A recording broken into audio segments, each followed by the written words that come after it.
Hello everyone, my name is Pixlriffs and welcome back to Minecraft RTX Survival, kind of. Today I thought what we would do is load up the latest Minecraft Bedrock Edition beta, because I have been told that there are some pretty spectacular features in this beta. There are some new interactions between the caves and mountain generation that we are potentially going to be getting in the second half of the Caves and Cliffs update that's already appearing in snapshots for Java Edition and has now come to the Minecraft Bedrock Edition beta. So I have loaded up a brand new world. You might be recognizing this world already, I'll explain that in just a second. And we're going to be checking out how these caves interact in survival in kind of the same way that I've been doing to explore the snapshots in previous snapshots for Java. To set up a world like this, you're going to have access to the Minecraft Bedrock Edition beta, which right now is only available on Windows 10, Xbox, or Android. So unfortunately, if you're playing on iOS, Nintendo Switch, or PlayStation, you won't be able to check out the beta at all. It's out of my hands. I don't really make the rules. So we're going to have to load up a new world in the beta, and make sure you back up all of your old worlds before you sign up to the beta, because potentially you can lose some files in the process of doing this. You might have to uninstall and reinstall Minecraft to get the beta to work properly. So I've backed up my worlds here, so they should be totally fine. I'm going to create a brand new world for this. We're going to call it RTX Caves Test, if I can spell caves correctly. There we go. Gonna leave the difficulty on hard, gonna set the game mode to survival, but you might want to just fly around in creative. If we scroll down here, we're going to input the world seed for one of the worlds I showed off in the mountain showcase video for the RTX beta that I showed a while ago, and this is the one with the giant mountain that has all of the possible mountain biomes in it, because those end up being the most spectacular when you add the new caves into the mix. We're going to scroll down here and we're going to enable caves and cliffs in the experiments toggle here, and of course, yeah, it's going to give us the warning message that experimental features might break the world. Trust me, the world is breaking in good ways right now. Then I'm going to go over here to my resource packs and enable the glowing ores resource pack from Kelly's RTX, along with the regular Kelly's RTX. We need to add that one in there. And we've also got a Caves and Cliffs ores pack there, but I'm going to add the glowing ones just so you can see where all of the ores are around the cave. That should be everything we need to do, so I'm going to hit create and let's get into it. So now we're here in the world. I'm going to do my usual thing and punch some trees. I'm going to be exploring these snapshots, like I said, in survival, just to have a bit of fun with it and see what the experience is like of going caving with these giant new caves. But from what I understand, there is a bit of a quirk of terrain generation in Bedrock Edition right now, which enables the giant new mountain biomes, the ones that are actually going to reach like world height and beyond. Those can potentially have terrain generation where the snow and ice on the higher slopes also appears in caves, giving the impression that they have effectively added ice caves without really adding them as an official biome. And ice caves have been a pretty popular suggestion since the Caves and Cliffs update was announced. I don't believe Mojang is going to be adding them officially, but in the meantime, it kind of gives us an idea of what players can do with this kind of landscape and what potentially could come in future updates if they decide to develop caves even more. So we're going to do our usual thing. We're going to create a pickaxe, going to go and probably kill that cow over there so I can get hold of some resources, some food and so forth, because climbing that mountain is going to take a lot of stamina. And before we get too far into the video, I will address that you might end up seeing a few performance hitches, a couple of stutters, maybe some areas where the frame rate drops down below 60 FPS. I do have my render distance set to 20 chunks still, because I want to be able to see as far as we can possibly see, just so we can check out the size of the mountains as we approach them. But of course, the world is now 128 blocks higher. It's got 64 blocks added to both the depth and the height of the world, so potentially it's going to be loading a lot more information, and it hasn't really been calibrated and configured and optimized to run at 60 FPS yet. So you may see a couple of changes like that, and a few people may be thinking, well, this RTX stuff isn't all it's cracked up to be. I'm sure they will have a little bit of a period of optimization where they work on performance, and then hopefully RTX will run just as well as it does in the current version. But yeah, I just have to deal with it for now, I suppose.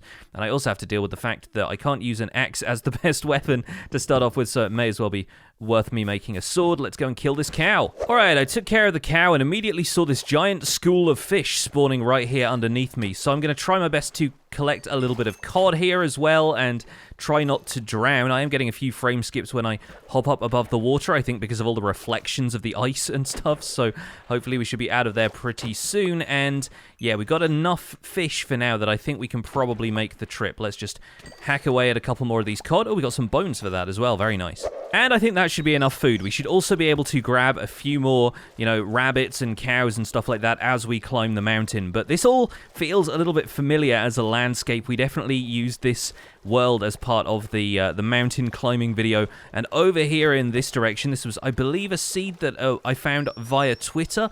So I'll leave a link to this seed in the video description if you feel like checking it out.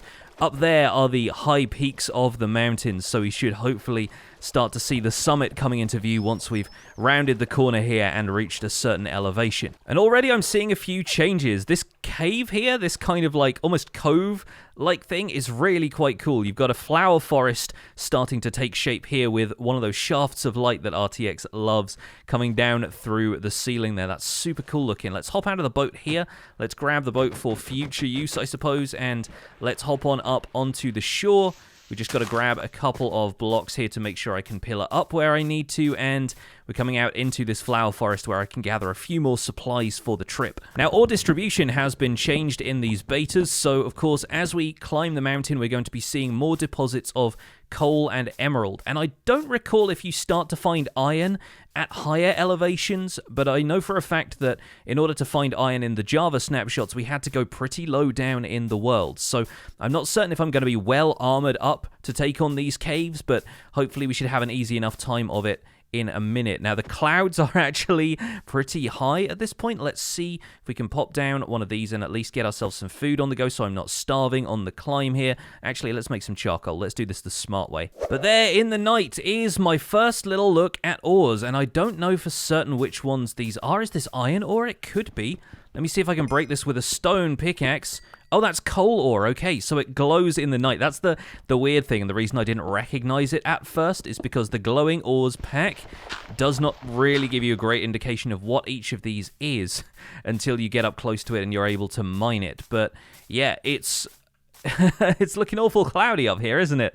I should be able to get over there where I think the main peak of the mountain is, and at least now we've got some torches. Hello, I see a creeper advancing on us in the darkness. Now we've got some coal for torches. We should hopefully be able to do a little bit more to light our way in the night here. There we go, we're closing in on the summit. You can even see more patches of that glowing ore in the mountainside, and oh boy, the terrain here is pretty extreme. Once again, a couple of frame drops in the video, so apologies for that. But the mobs here should soon be burning in the sunlight, where we can take full advantage of the daytime to make our way up the mountain peak. And I have, on occasion, run into a couple of skeletons and zombies, a couple of creepers, and some powdered snow, but all in all, I've managed to survive the night with very little resources on me, so I'm pretty thankful for that. Now let's strike out for the summit and see if we can find these cool caves. And right here is definitely my first example of what we're talking about. So even though the mountainside here has generated with snow and everything, there is a cave entrance here, and a little valley has formed, a sort of ravine has formed here with trees growing in it and snow. And this is potentially something where if it was covered over with powdered snow, we would be falling right through here into the valley below. And there's some really cool looking snowdrifts and formations running down here. And as far as I know, this is not intentional. This is not a biome of sorts, and it may be that world generation just continues down through here, but effectively what Minecraft is doing is finding the top surface of any open blocks, whether they are open to the sky or not, and laying in snow as a feature, considering that the mountains above a certain height are supposed to be kind of snow-capped to begin with, which leads to these really awesome looking caves generating. And honestly, I want these to be in the game permanently. If they felt like leaving this in as a world gen kind of bug or an unintended consequence, it feels to me more like a happy accident. They look fantastic down here in these kind of shallow cave areas, and there are some deeper caves that have the promise of looking even more exciting. Now I can see our first patches of iron over here in the walls. The Kelly's RTX pack that I'm using does have the older iron textures. It hasn't updated to the latest versions of them yet because, of course, it's been going through a few different iterations. So the iron looks weird, apologies for that, but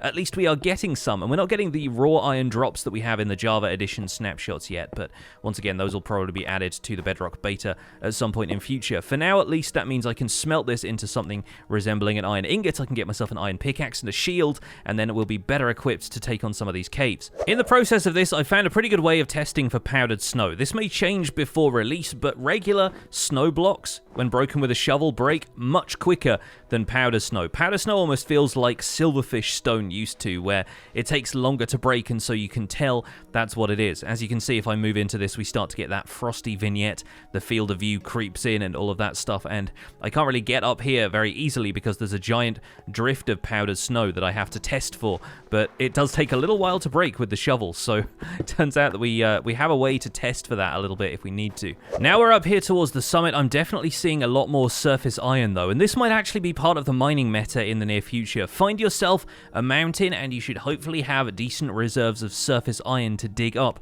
without having to go further down into those caves and risk yourself. That's a good thing to think about when we're looking at these mountains, and we don't have the mountains in Java yet, so it's kind of difficult to gauge. But at this point I have enough to make my other defense against powdered snow, having a bucket, because a bucket will of course bucket up powdered snow as an item, and we can pick it up and put it down wherever we want to. I'm going to make the rest of this into a helmet, so at least we feel a little bit defended, a little bit more armored up, and then we should hopefully find a little bit more iron. I can already see a couple of veins of it poking out of the rocks here and there as we climb the rest of the summit. So as I go, I'm checking for powder snow by constantly right-clicking with a bucket in my hand, and as soon as the bucket picks something up, I know I'm about to hit a patch of powdered snow and that I should be a little bit more wary. That's one way of doing this, I suppose, at least while the sun is out. Ooh, there's a lovely sight. Some emerald ore. Are we going to get more than one, or is it just going to be one in this vein? Because they can generate in veins of more than one now. You know I like to silk touch these when there's just one around, but to be honest, yeah, there we go, there's two here. It's actually potentially going to be worth fortuning emeralds when you find them in mountains, because you'll find them in much greater quantities. So you heard it from me. If that's the authority you want, you can fortune emeralds once this update rolls around. I give you permission. Okay, and this right here is what I'm talking about. There's a little bit of glowing ore around me, so I might stop and gather some of that, but as we can see, as you look into this cave, there is snow and ice on the ground, or at least snow. I don't see much ice around here. Maybe we'll have to head over in this direction before we get hold of any of the icy areas of the caves. But man, it's so cool. There's our daylight reset. There's the the day ticking over to night, and that looks like a ravine I want to explore. Okay, let's hop on down here. Let's get a little bit more of this glowing iron that we can find here and there, and wow. I did want to add glowing ores to this just for the sake of atmosphere, but they do really lend quite an interesting vibe to the place. Looking up and seeing glowing emerald up there in the walls is awesome. It's fascinating. And the coal has a dull glow compared to the other ores, but at least it makes it a little bit more visible when we're mining at night like this. I honestly can't resist mining emeralds when they glow like that. That's so cool looking. Okay, there we go. What have we got so far? 6 emeralds from a mining trip in the mountains. That's not bad. Finding surface level emeralds like this is really quite special. Okay, let's get the rest of this iron, and hopefully we should soon have enough to make a chest plate or some leggings, and once again I'll feel a little bit better defended. Whoa, and I just fell through a massive snowdrift. What the heck? Okay, I need to... Oh, I'm taking freezing damage now. I should have made leather boots instead. Should have gone to a different shop. Alright, oh, okay, we're on a snow block, finally. Oh, you can see me shaking. My poor little arms. I need to eat some fish. I need to calm down a little bit here. Yeah, man, the freezing effect really makes you shake. That's pretty funny, and my whole character model is shaking like that because of the cold. Wow, it's taking a minute or two to wear off, it looks like, or maybe because I'm just still stood on snow and surrounded by it. I'm going to be a little bit more careful. I'm going to hop up on some of this cobblestone, and now we can take a look down into this ravine, and oh my days, this looks immense. Let's cast a little bit of light down here with the torches where we can. I'm still shaking. I don't think that's going to wear off anytime soon. But it looks like maybe we should be able to dig our way down here a little bit. Hop down, and wow. I mean, I wanted to have the glowing ores texture pack on, partly just so we could see how much ore there is in these mountains, but I'm just blown away by the size of this ravine. That looks absolutely incredible. Not only that, but the entire thing is covered with a layer of snow and packed ice and probably a little bit of blue ice thrown in there as well. It creates such an interesting atmosphere. And yet my shield arm is still shaking. So it looks like we are going to be shaking down here for a little while. I'll see if we can get that effect to wear off in time. But as we come on down here, I can look up and just take a look at the sheer magnificence of some of these mountains.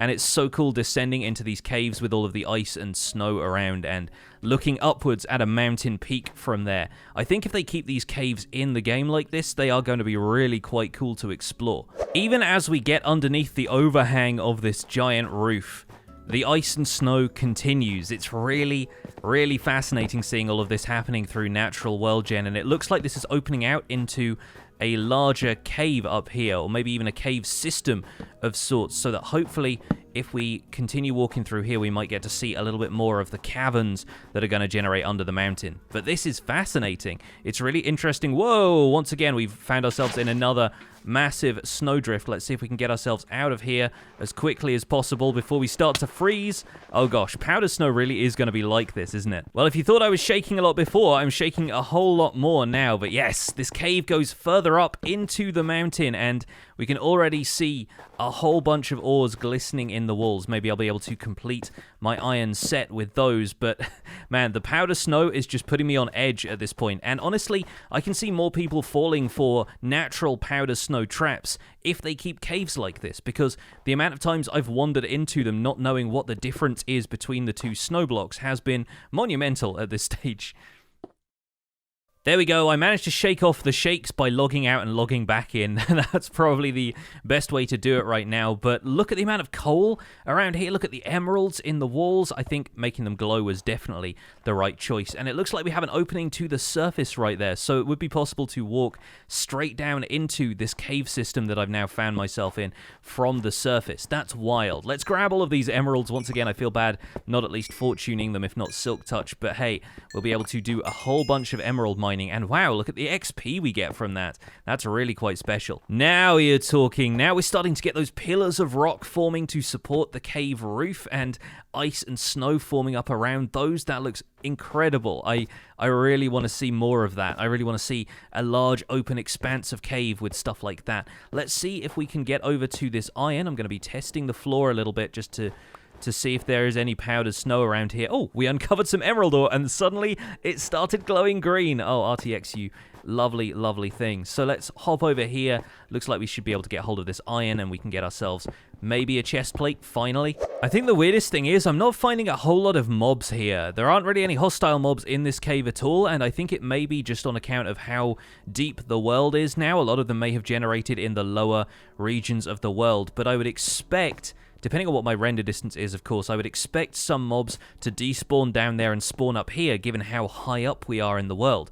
I don't have coordinates enabled right now, but I would expect we are still kind of above Y200. And the cavern beyond this over there looks like it has what I want. I can see a massive rock spire peeking through the structure of this cave. We have enough iron, finally, that I can make myself a chest plate and be equipped with full iron armor. Yeah, mountains, definitely the place to go if you want iron. I'm not sure if the ore distribution here is final, but just look at the amount of coal in the walls around here as well, and the emeralds glowing in the ceiling. It's so special, and I think people are going to want to seek out these mountains if they can find one in survival in order to get hold of some of these resources in early game. Oh, baby, now you're talking. Yes. Oh, this is beautiful. This is absolutely what I wanted to see, and I can't tell. Is that a ruined portal over there? There's some red over there that looks suspicious, although it might just be a trick of the light and just some kind of odd block over there. But I want to go and check out what that is, because if there's a ruined portal inside this mountain cave, that would be absolutely fascinating. Nope, it was just a patch of dirt in the end, but it gave us a new perspective on this cave with the clouds going through it. This is absolutely wild, caving at the cloud layer, but it happens. And now above us, we have all of this sweet emerald that can rain down on us from the ceiling in this beautiful green glow. I like that a lot. Now, let's see if we can hop down through here, get the cloud layer out of the way, and see how deep this cave goes, because I have a feeling it's going to be a deep one here. And is there lava at the bottom of this somewhere? I'm seeing a glow that hints at there being lava somewhere below us, and I wonder if it's a lava source or just a pool of lava down here, but either way, it is lighting the cave with this magnificent orange glow.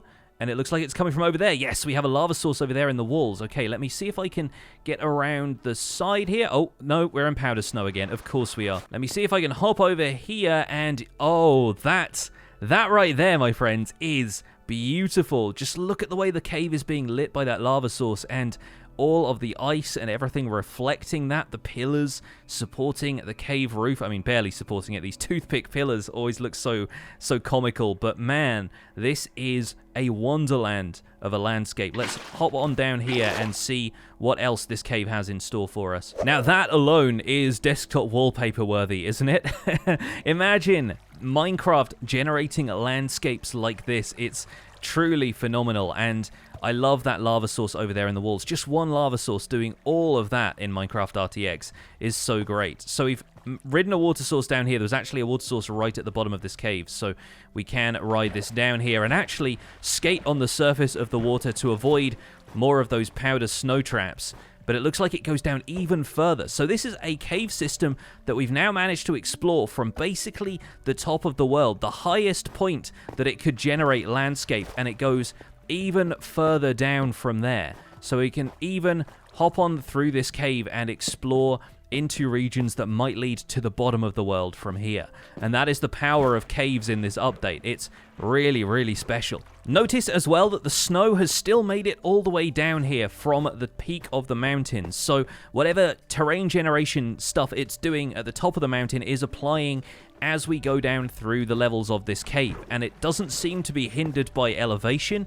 As far as I can tell, we've not reached a point where the snow and ice have petered out, so it may be that if we keep digging down, we might find snow and ice caves continuing down below this part of the world into the cavern layer at Y0 and below. And I'm not certain if I brought enough food for that to happen, but you never know. We might be able to make it down there in this episode. Let's see if I can switch on coordinates right now. I might be able to do that from the menu here. Yes, show coordinates.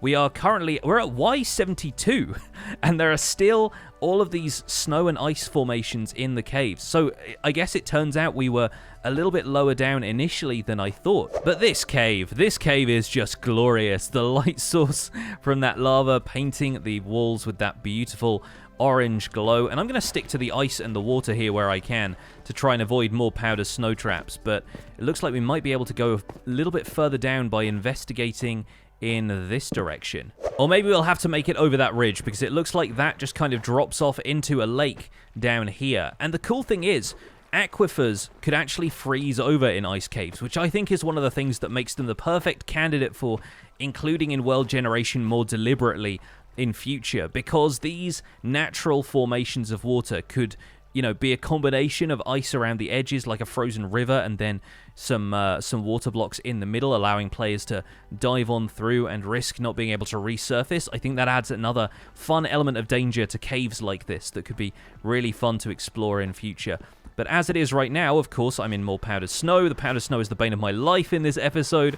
We are going to head over to this little patch here and see if we can dig even deeper in this cave. Now this is what I'm talking about. This actually looks like, yes, there is some water down here, and the edge of the ice right here. We can actually put torches on the ice. That's really funny.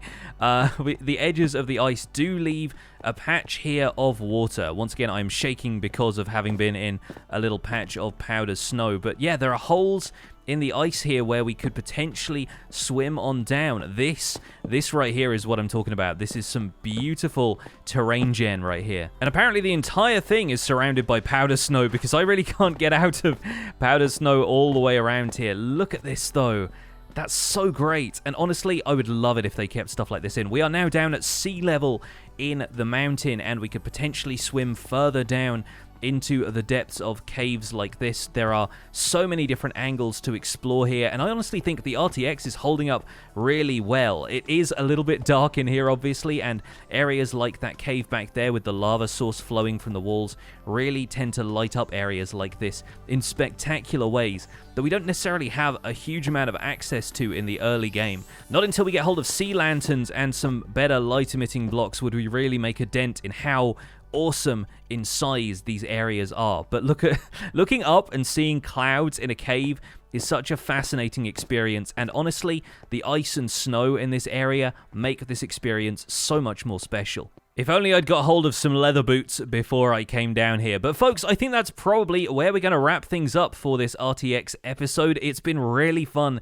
exploring these caves, and Mojang, if you're watching, keep stuff like this in. It's a happy accident that just makes the game really quite special, and even if there are no unique features of caves like this, I think it's phenomenal being able to explore terrain generation that looks like this. Folks, thank you so much for watching this video. My name has been Pixlriffs. Please don't forget to leave a like on this video if you enjoyed it. Subscribe if you want to see more, and I'll see you guys soon. Take care. Bye for now.